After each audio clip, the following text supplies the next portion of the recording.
Assalamualaikum warahmatullahi wabarakatuh. Halo Sobat Informan, apa kabarnya? Baik lagi bersama saya Edi Aprianto di channel Ladang Informasi. Nah, pada kesempatan kali ini saya akan memberikan informasi yang cukup menarik, yaitu apabila seorang anggota TNI atau anggota Tentara Nasional Indonesia melakukan tindak kekerasan atau pemukulan terhadap warga sipil, nah itu apa sanksinya dan dia diadili di peradilan militer atau di peradilan umum. Penasaran kan bagaimana infonya? Simak terus ya.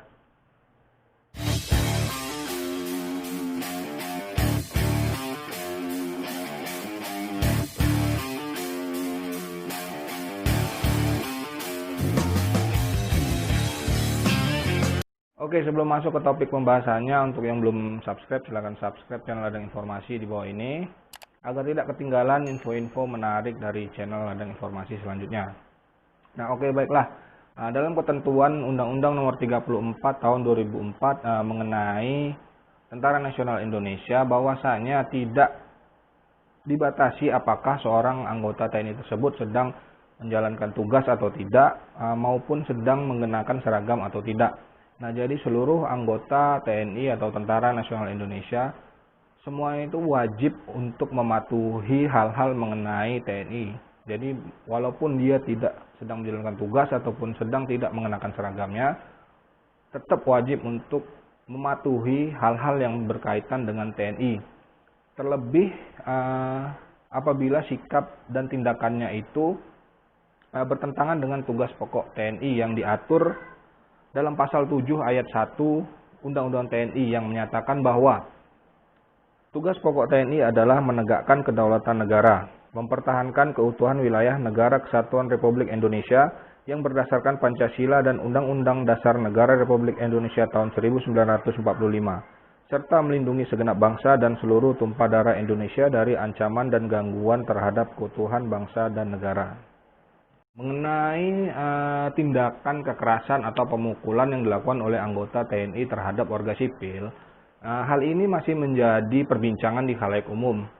Masyarakat masih bingung atau belum mengetahui apakah akan diproses di peradilan umum atau akan diproses di peradilan militer.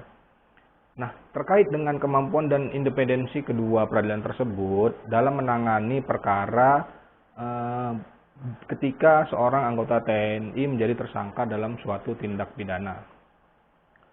Akan tetapi, pada dasarnya hal ini telah ditentukan sebagaimana diatur dalam pasal 9 ayat 1 Undang-Undang Nomor 31 Tahun 1997 tentang peradilan militer sebagai berikut. Pengadilan dalam lingkungan peradilan militer berwenang: 1. Mengadili tindak pidana yang dilakukan oleh seorang yang pada waktu melakukan tindak pidana adalah A. Prajurit, B. Yang berdasarkan undang-undang dipersamakan dengan prajurit, C. Anggota suatu golongan atau jawatan atau badan atau yang dipersamakan atau dianggap sebagai prajurit berdasarkan undang-undang. Yang D. Seseorang yang tidak masuk golongan pada huruf A, huruf B, dan huruf C, tetapi atas keputusan Panglima dengan persetujuan Menteri Kehakiman harus diadili oleh suatu pengadilan dalam lingkungan peradilan militer. Oke, dengan demikian sudah jelas sekali menurut perundang-undangan yang di atas yang saya sebutkan tadi, bahwasanya setiap anggota TNI baik yang sedang bertugas ataupun yang sedang tidak melaksanakan tugas yang melakukan suatu tindak pidana maka akan diadili di pengadilan dalam ranah militer, yaitu peradilan militer. Ya, walaupun secara khusus aturan tindak pidana yang dilakukan oleh anggota TNI sudah tertuang dalam Kitab Undang-Undang Hukum Pidana Militer, akan tetapi jika tindak pidana yang dilakukan oleh anggota TNI tersebut masuk dalam tindak pidana kategori tindak pidana umum, maka dia akan tetap menggunakan Kitab Undang-Undang Hukum Pidana atau KUHP. Akan tetapi tetap dalam ruang lingkup pengadilan militer. Nah, untuk anggota TNI yang melakukan tindak kekerasan atau pemukulan terhadap warga, itu akan dapat dikenai pasal 351 ayat 1, ayat 2, ataupun ayat 3 KUHP yang menyatakan sebagai berikut. Dalam pasal 1, penganiayaan dipidana dengan pidana penjara selama-lamanya 2 tahun 8 bulan atau denda sebanyak-banyaknya Rp4.500. Dalam pasal 2 disebutkan jika perbuatan itu berakibat luka berat yang bersalah dipidana dengan pidana penjara selama-lamanya 5 tahun. Dan dalam pasal 3 berbunyi jika perbuatan tersebut menyebabkan matinya orang, maka yang bersalah dipidana dengan pidana penjara selama-lamanya 7 tahun.